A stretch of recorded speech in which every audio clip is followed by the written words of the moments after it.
أعوذ بالله من الشيطان الرجيم. بسم الله الرحمن الرحيم. قد خسر الذين كذبوا بلقاء الله حتى إذا جاءتهم الساعة بغتة قالوا يا حسرتنا على ما فرطنا فيها وهم يحملون أوزارهم على ظهورهم ألا ساء ما يزرون وما الحياة الدنيا إلا لعب ولهو وللدار الآخرة خير للذين يتقون أفلا تعقلون. ترجمہ دیکھیے. قد خسر الذين كذبوا بلقاء الله. یقیناً نقصان اٹھا لیا ان لوگوں نے جو اللہ کی ملاقات کو جھٹلاتے تھے. حتیٰ اذا جاءتهم الساعة بغتة. یہاں تک کہ جب ان پر قیامت آ گئی اچانک. قالوا یا حسرتنا علی ما فرطنا فیہا. تو وہ کہتے ہیں کہ ہماری قسمت، اے کاش، ہمیں افسوس ہے ان کوتاہیوں پر جو ہم نے دنیاوی زندگی میں کی. وَهُمْ يَحْمِلُونَ أَوْزَارَهُمْ عَلَى ظُهُورِهِمْ. اور وہ لوگ اپنے اپنے گناہوں کا بوجھ اپنی پیٹھوں پر اٹھائے ہوں گے. أَلَا سَاءَ مَا يَزِرُونَ. کتنا برا بوجھ ہے جو وہ اٹھا رہے ہیں. وَمَا الْحَيَاةُ الدُّنْيَا إِلَّا لَعِبٌ وَلَهْوٌ. اور دنیاوی زندگی تو ایک کھیل تماشا ہے. وَلَلدَّارُ الْآخِرَةُ خَيْرٌ لِلَّذِينَ يَتَّقُونَ. اور یقیناً آخرت ہی متقیوں کے لیے بہترین گھر ہے. افلا تعقلون. کیا تم اب بھی عقل اور سمجھ نہیں رکھتے؟ یہ دو آیتیں بھی آخرت ہی سے متعلق ہیں. جیسا کہ گزشتہ آیتوں میں مشرکین کی تمناؤں کا ذکر تھا. وَلَوْ تَرَىٰ إِذْ وُقِفُوا عَلَى النَّارِ. جب وہ جہنم کے کنارے کھڑے کیے جائیں گے تو وہ تمنا ظاہر کریں گے، اے کاش کہ ہم کو دوبارہ زندگی دی جاتی، دوبارہ دنیا میں بھیجا جاتا تو ہم وہ برے اعمال نہیں دہرائیں گے جو اب کر کے آئے. اللہ تعالیٰ نے اس کو رد کیا اور فرمایا کہ جب یہ چیزیں ظاہر ہو گئی اب ایمان لانا کمال نہیں ہے، ایمان تو غیب پر ہی لانا ضروری ہے. اس کے بعد اللہ تبارک و تعالی مشرکین کی ایک اور غلط ان کے خیال اور عقیدے کو بتلا رہے ہیں. اس لیے کہ دنیا میں اللہ کا انکار کرنے والے اسی بنا پر انکار کرتے ہیں کہ وہ یہ سمجھتے ہیں کہ ہمیں مرنے کے بعد دوبارہ زندہ نہیں ہونا ہے. اور یہ احساس جب آدمی سے نکل جاتا ہے تو پھر وہ گناہوں پر جری ہوتا ہے، جرأت کرنے لگتا ہے. جس کو جواب دہی کا احساس ہو وہ کبھی گناہوں پر جرأت نہیں کرتا. کبھی گناہ ہو جائے بشری تقاضے کے مطابق تو فوراً تنبہ ہوتا ہے، احساس ہوتا ہے اور وہ توبہ اور استغفار سے اپنے اس گناہ کو ہٹا دیتا ہے.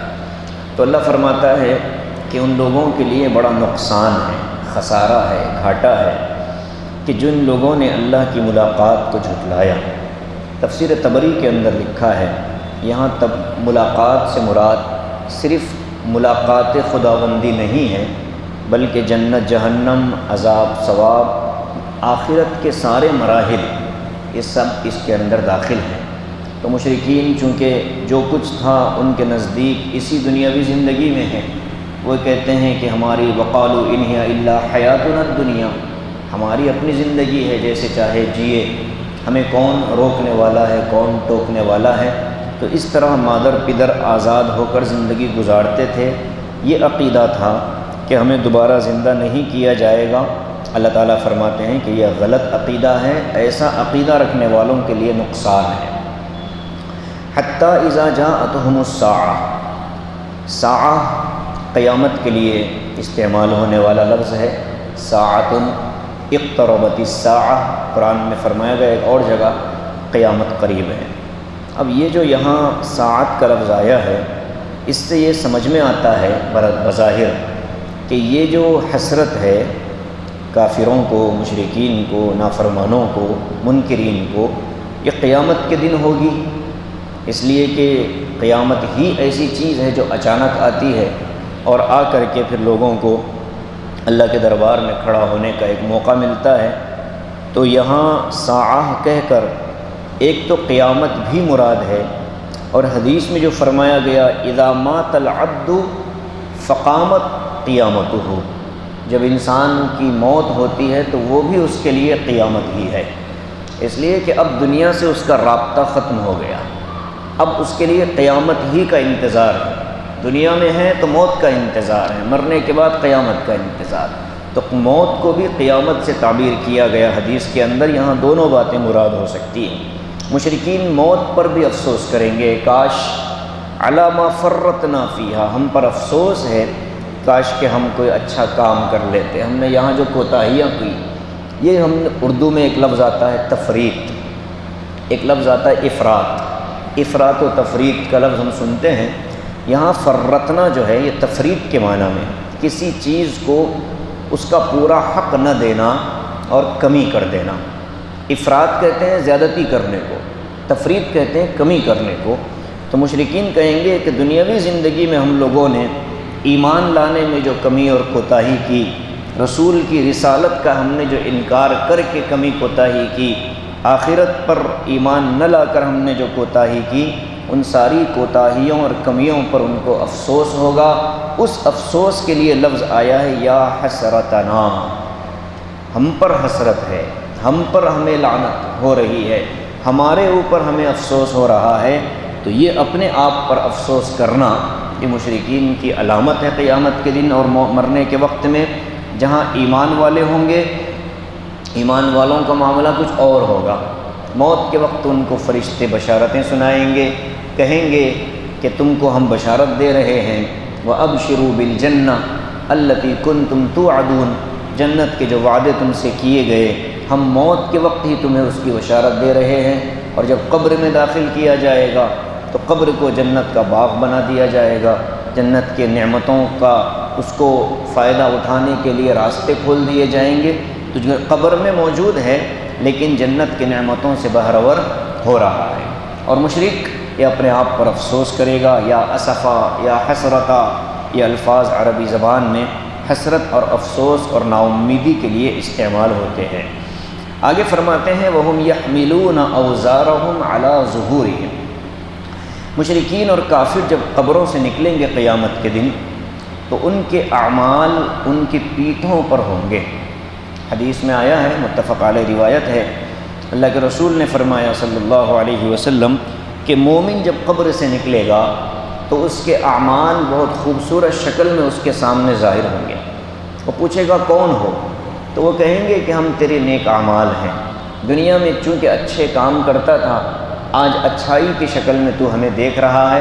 اب کہیں گے کہ دنیا میں تو نے بہت بوجھ اٹھایا، اب ہم تیری سواری بنتے ہیں، تو ہم پر سوار ہو جا۔ تو نیک لوگوں کے اعمال ان کے لیے سواری بن جاتے ہیں۔ اور دوسری طرف فرمایا گیا کہ جب کافر اور مشرک قبر سے اٹھتا ہے تو فرمایا کہ وہ اپنے اعمال کو بہت ڈراؤنی اور منحوس شکل میں دیکھے گا۔ اس سے پوچھے گا کون ہو؟ تو وہ کہیں گے کہ بھئی ہم تیرے برے اعمال ہیں، دنیا میں بھی ہماری یہی شکل تھی، یہی ہمارا حال تھا، لیکن تو ہمیں آگے بڑھ کر اختیار کرتا تھا۔ ہم تیرے برے اعمال ہیں، دنیا میں بھی تو نے ہمیں اٹھائے رکھا، اب بھی ہم تیرے اوپر مسلط ہوتے ہیں، تو ان کو پھر ان اعمال کو ان پر مسلط کیا جائے گا، اٹھایا جائے گا۔ اس کو فرمایا وَهُمْ يَحْمِلُونَ أَوْزَارَهُمْ عَلَى ظُهُورِهِمْ، وہ اپنے اوزار یعنی اپنے اعمال اپنی پیٹھوں پر اٹھائے ہوں گے۔ قرآن پاک میں ایک جگہ فرمایا وَلَا تَزِرُ وَازِرَةٌ وِزْرَ أُخْرَى، ایک کا بوجھ دوسرا نہیں اٹھائے گا۔ یہ بھی ایک ضروری ہے کہ ہر آدمی یہ تصور کرے کہ مجھے فلاں صاحب بچا لیں گے، ہم آپ کو بچائیں گے، آپ ہمیں بچائیں گے، یہ چیزیں غلط ہیں۔ قرآن کا اعلان یہ ہے کہ ہر آدمی کو اپنے اعمال کا خود جواب دینا ہے، اپنے اعمال کی خود اس کو خبرگیری کرتے رہنا ہے۔ وہ ایک کسی دوسرے کا بوجھ نہیں اٹھائے گا۔ مخصوص کچھ استثنائی شکلیں ہیں جہاں اللہ تبارک و تعالی کسی کو سفارش کا حقدار بنائے گا، جیسے معصوم بچے، نابالغ بچے کسی کے فوت ہو جاتے ہیں، وہ سفارش کریں گے ماں باپ کے بارے میں، تو اللہ تعالیٰ پوچھے گا فرشتوں سے کہ جب ہم نے اس کے بچے کو مار دیا اس نے کیا کہا؟ تو وہ کہیں گے کہ مولا اس نے صبر کیا اور انا للہ و انا الیہ راجعون، اس نے پڑھا، تو اللہ تعالیٰ کہیں گے کہ اس کے پڑھنے پر اس کو اجر دیا جائے گا اور پھر جنت کے بیچوں بیچ اس کے لیے ایک محل تعمیر کیا جائے گا۔ تو یہ معصوم بچے سفارش کریں گے، انبیاء سفارش کریں گے، شہداء سفارش کریں گے، صلحاء سفارش کریں گے، علماء سفارش کریں گے، فقراء مساکین سفارش کریں گے۔ غریب کوئی آدمی، کسی نے کسی کی پیاس بجھائی، کھانا کھلایا، بھوک مٹایا، جنت میں غرباء اور فقراء مساکین کو مالداروں سے بہت پہلے بھیجا جائے گا۔ اللہ ان سے پوچھے گا کہ بتاؤ تو صحیح، جب یہ جنت میں جب دنیا میں تھے تو ان میں سے کسی نے تمہیں کچھ کھلایا تھا؟ تو فقیر کہیں گے کہ ہاں، اس شخص نے مجھے ایک موقع پر بھوک کے عالم میں کھانا کھلایا تھا، پیاس کے عالم میں پانی پلایا تھا۔ اللہ فرمائے گا کہ جس نے تیرے ساتھ دنیا میں بھلائی اور نیکی کا معاملہ کیا تو اسے اپنے ساتھ جنت میں لے جا۔ تو یہ بھی اللہ تبارک و تعالیٰ سفارش کا موقع دے گا۔ لیکن یہ جو بتایا جا رہا ہے یہ عام ضابطہ ہے، یہ قانون ہے۔ اب اس قانون کو اللہ تبارک و تعالیٰ جس کو کہیں گے وہ اس قانون سے مستثنی قرار دیا جائے گا، اور وہ اس کو اس قانون سے علیحدہ تصور کیا جائے گا۔ باقی عام لوگوں کے لیے یہی قانون ہے وَلَا تَزِرُ وَازِرَةٌ وِزْرَ أُخْرَى۔ اللہ فرماتے ہیں أَلَا سَاءَ مَا يَزِرُونَ، کتنا برا بوجھ ہوگا جو یہ اٹھائے ہوں گے۔ ظاہر ہے کہ ایک انسان گناہ گار ہے، توبہ کے بغیر دنیا سے چلا گیا تو وہ اپنے گناہوں کو اپنے ساتھ لے گیا ہے۔ اس لیے آدمی کو ہر لمحے توبہ کی فکر کرتے رہنا ہے، آخرت میں بوجھ ہمارے گناہوں کا سر پر نہ پڑے۔ اس لیے روز کا روز اللہ کے دربار میں 70 مرتبہ استغفار یا جملے اور پورے دل کے استحضار اور حضوری کے ساتھ، ایک تو تسبیح کے دانے پکڑ کر استغفر اللہ استغفر اللہ استغفر اللہ کہنا ہے۔ جنید بغدادی نے لکھا ان هذا الاستغفار يحتاج الى استغفار آخر، ایسا استغفار کرنا، اس پر بھی استغفار کرنا ہوگا کہ تو اللہ سے معافی بھی مانگ رہا ہے اور دل کے اندر کوئی اس کا استحضار نہیں ہے، حضوری کی کیفیت نہیں، تو صرف زبان سے معاف کرنا، اللہ مجھے معاف کر، اللہ مجھے معاف کر، یہ استغفار نہیں ہے، بلکہ استغفار تو قلب کی کیفیت کا نام ہے، اپنے گناہوں پر شرمندگی کا نام ہے، ندامت کے احساس کا نام ہے، آئندہ پھر اس گناہ سے نفرت دل کے اندر پیدا کرنے کا نام ہے۔ جب یہ چیزیں دل میں آئیں گی، اب صرف زبان سے ایک مرتبہ بندہ کہہ لے مولا مجھے معاف فرما دے، میری توبہ ہے آپ کے دربار میں، یہ استغفار ہوتا ہے۔ اور یہ کیفیت والا استغفار ایک مومن کو روزانہ کم سے کم 70 مرتبہ کرنا چاہیے، اس لیے کہ آخرت کے مراحل بڑے کٹھن ہیں، بڑے نازک ہیں اور بڑے ہی خوفناک ہیں۔ اللہ کے رسول کی کن پٹیوں میں بال جب سفید ہونے لگے، آقا علیہ السلام کو بڑھاپا جو شروع ہوا تھا، سفیدی جو ظاہر ہوئی وہ کن پٹیوں میں ہوئی تھی، تو اللہ کے رسول علیہ السلام سے صحابہ نے پوچھا ہے رسول اللہ شیبت کا، آپ کو کس چیز نے بوڑھا کر دیا؟ تو آپ نے فرمایا شیبتنی ہود و اخواتها، اور ایک جگہ فرمایا شیبتنی ہود و یونس و کہف و والنبأ، مختلف صورتوں کے آپ نے نام بیان فرمائے اور کہا کہ ان صورتوں کے نازل ہونے کی وجہ سے میرے اوپر بڑھاپا آیا۔ کیا مطلب تھا؟ مطلب یہ تھا کہ اس میں جو آخرت کے مضامین اللہ نے بیان فرمائے، وہاں کی ہولناکیوں کو ذکر فرمایا، قیامت کی سختی کو بیان فرمایا، تو حضور کو اپنی امت سے جو لگاؤ اور تعلق تھا، اس شفقت کی بنا پر آپ غمگین ہو جاتے تھے اور بے چین ہو جاتے تھے اور شدت تفکر کے اندر آپ رہتے تھے، جس کی وجہ سے آپ کے بالوں میں سفیدی ظاہر ہو گئی۔ اور آخرت بہرحال ایک بڑی حقیقت ہے اور بڑا سخت معاملہ ہے، اور اس کے مقابلے میں جو زندگی دنیا کی ہے اس کے بارے میں اللہ فرماتا ہے وَمَا الْحَيَاةُ الدُّنْيَا إِلَّا لَعِبٌ وَلَهْوٌ، دنیاوی زندگی تو کھیل کود اور تماشا ہے۔ اب یہاں ہمیں ایک بہت بڑی حقیقت کو تسلیم کرنا پڑے گا، وہ یہ ہے کہ دنیاوی زندگی کے بارے میں ہمارا تصور بڑا محدود ہے۔ ہم نے دنیا کو اتنی گالیاں دیں کہ ہماری نظروں میں کاروبار کر کے اپنی بیوی بچوں کا پیٹ پالنا، حقوق کی ادائیگی کی کوشش کرنا، کسب معاش کی فکریں کرنا، یہ ساری چیزیں ہم نے دنیا میں ڈال دی ہیں۔ ہم نے یہ سمجھ لیا کہ یہ سارا کام دنیا ہے اور اس میں لگنے والا دیندار نہیں ہو سکتا، اور دین سے اس کا کوئی تعلق ہم نے باقی نہیں رکھا۔ اس موضوع پر حضرت مفتی محمد شفیع صاحب نور اللہ مرقدہ نے معارف میں اتنی شاندار گفتگو فرمائی، ہماری ذہن کی کھڑکیاں انہوں نے کھول دی۔ حضرت نے کہا کہ الفاظ پر غور کرو۔ اللہ فرماتا ہے وَمَا الْحَيَاةُ الدُّنْيَا إِلَّا لَعِبٌ وَلَهْوٌ، دنیاوی زندگی تو کھیل اور کودنا ہے۔ لعب کہتے ہیں عربی زبان میں لا یعنی چیزوں میں مشغول ہونے کو، لا یعنی چیزوں میں مشغول ہونے کو، اور لہو کہتے ہیں بری چیزوں سے نہ بچنے کو، گناہوں سے نہ بچنے کو، لا یعنی چیزوں سے نہ بچنے کو لہو کہتے ہیں۔ گویا کہ ایک ہی کیفیت کے دو نام۔ حقیقی زندگی اللہ تبارک و تعالی نے آخرت میں رکھی ہے، لیکن اس حقیقی زندگی کو پانے کے لیے دنیاوی زندگی دی ہے۔ حقیقی زندگی کو پانے کے لیے دنیاوی زندگی دی ہے۔ انسان اگر دنیاوی زندگی کو برا بھلا کہے اور دنیا کو گالیاں دے تو پھر آخرت کے لیے وہ عمل کہاں جا کر کرے گا؟ اسے کوئی اور زندگی نہیں ملنے والی۔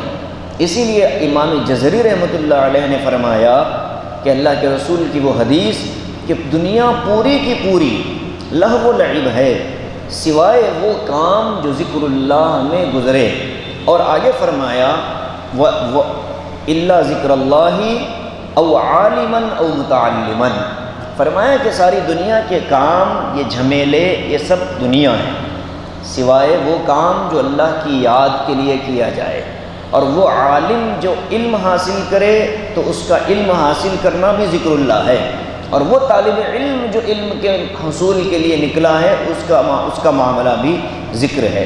لیکن یہاں امام جزری رحمۃ اللہ علیہ نے آگے فرمایا کہ اس حدیث میں جو ذکر اللہ فرمایا اس کی بڑی وسعتیں ہیں۔ فرماتے ہیں کہ اگر کوئی ایک شخص حلال کاروبار کی تلاش میں نکلتا ہے اس نیت اور ارادے سے کہ یہ میرے اللہ کا حکم ہے، وابتغوا من فضل اللہ کا فضل تلاش کرو، تو اس نیت سے جب کوئی حلال کاروبار کے لیے نکلتا ہے، محنت کر رہا ہے، جب تک وہ کسی گناہ کے اور ناجائز کام کے اندر ملوث نہیں ہوگا، فہو فی ذکر اللہ، تو وہ بھی ذکر اللہ کے اندر داخل ہے۔ اب محنت مزدوری کرنے والے اگر اپنی محنت اور مزدوری کا رخ اللہ کے حکم کی طرف جوڑ لیں، میں نے دکان لگائی اللہ کے حکم پر، میں نے نوکری کی اللہ کے حکم پر، میری محنت اور مزدوری اللہ کے حکم پر، میری تگو دو اپنی حلال روزی کی کوششیں اللہ کا حکم ہے، اگر اس تصور کے ساتھ آدمی کرے، اور دوسری شرط کیا بتائی؟ حرام سے بچے، جھوٹ سے بچے، دھوکے سے بچے، ملمہ سازی سے بچے، اور لوگوں کو نقصان پہنچانے کی تدبیروں سے بچتا ہوا جب کوئی آدمی ان امور کے اندر مشغول ہوتا ہے، فہو فی ذکر اللہ، تو پھر یہ ساری چیزوں کو لہو اور لعب نہیں کہا جائے گا بلکہ ذکر اللہ کہا جائے گا۔ تو دنیاوی زندگی کی وہ چیزیں جو اللہ کی یاد سے غافل کرنے والی ہیں ان کو لغو اور لعب کہیں گے، اور وہ کام جو بظاہر دنیا داری نظر آتی ہیں لیکن اللہ کی یاد اور اللہ کا ذکر اس میں پایا جاتا ہے، وہ عین دین ہے، دین کے تقاضوں کو پورا کرنے والا ہے۔ یہ موضوع چونکہ ہم لوگوں نے اس کو ایسے سنا بھی ایسے ہی ہے، سناتے بھی ایسے ہی ہیں۔ دنیا کیا ہے؟ وہ چیتڑا ہے۔ حدیث میں فرمایا الدنیا جیفۃ وطالبها کلاب، فرمایا دنیا ایک مردار گوشت ہے، اس کے پیچھے پڑنے والا کتوں کی مانند ہے۔ یہ کس کے لیے ہے؟ ذکر اللہ سے غفلت کر کے ساری زندگی دنیا کمانے والوں کے لیے ہے وعیدیں، ورنہ اپنے اپنے اوقات میں اللہ کی عبادت کے ساتھ ساتھ اپنے بیوی بچوں کے حقوق کی ادائیگی کے لیے جائز اور حلال کمائی کے راستے اختیار کرنا، بے روزگاری سے اپنے آپ کو دور کرنا، لوگوں کے سامنے دست سوال دراز کرنے سے بچنا، یہ ساری چیزوں کے لیے آدمی محنت مزدوری کر رہا ہے، تو وہ بھی دنیا کے اندر مشغول ہونے کے باوجود ذاکر ہے، ذکر اللہ کرنے والا ہے۔ اس حقیقت کو ہم سمجھیں، تسلیم کریں۔ ایک بڑا مسئلہ ہے، ہم لوگوں نے دین چونکہ آدھا سیکھا ہے اور آدھے دین پر ہم کو بڑا ترا ہے۔ ہم یہ کہتے ہیں کہ اللہ کھلانے والے ہیں لہذا محنت مزدوری کی ضرورت نہیں ہے۔ اللہ کا قانون یہ نہیں، یہ اللہ کی قدرت ہے، یہ چیزیں اللہ کی قدرت میں داخل ہیں۔ اللہ کھلا سکتا ہے لیکن کھلاتا نہیں۔ اللہ تعالیٰ اتنا ہی کھلاتے ہیں جتنے سے آدمی زندہ رہتا ہے، جتنے سے آدمی زندہ رہتا ہے۔ وَمَا مِن دَابَّةٍ فِي الْأَرْضِ إِلَّا عَلَى اللَّهِ رِزْقُهَا۔ آپ اس آیت کی تشریح اٹھا کر دیکھیں، اردو تفاسیر کے اندر بھی یہ بات لکھی ہے، اور خاص طور سے بیان القرآن حضرت اقدس تھانوی رحمۃ اللہ علیہ کی آپ دیکھیں، حضرت نے بہت زبردست لکھا، فرمایا کہ اللہ کے رسول نے پھر یہ کیوں کہا، یہ جو آیت ہے اس کا مطلب یہ ہے کہ اللہ تعالیٰ نے دنیا میں ہر چوپائے کا رزق اپنے ذمے لے رکھا ہے۔ اس کا مطلب کیا ہے؟ اس کا مطلب یہ ہے کہ انسان جائز اور حلال طریقوں سے اس رزق کو پانے کی کوشش کرے، دے گا تو اللہ۔ قدرت کیا ہے؟ بغیر کوشش کے بھی دے سکتا ہے، لیکن قانون یہ ہے کہ کوشش کرو گے تو ملے گا۔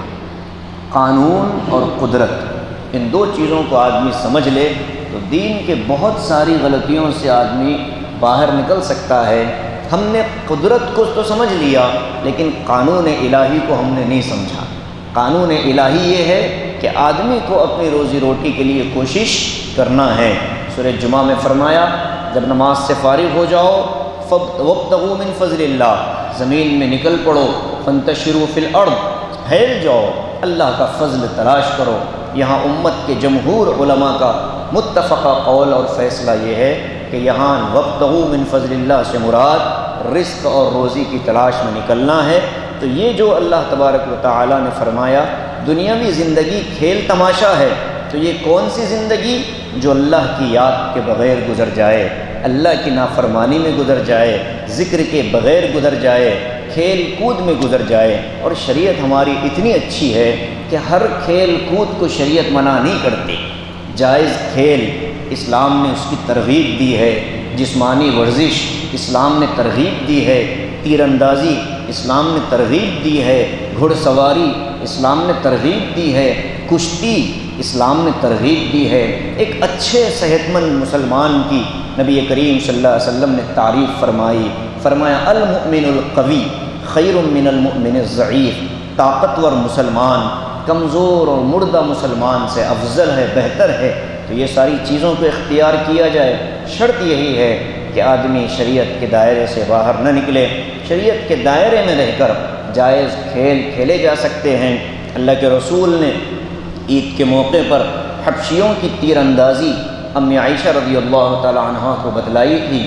آپ نے دیکھا تھا حبشی تیر اندازی کر رہے، تلواروں سے اپنے بچوں کی مشق کر رہے۔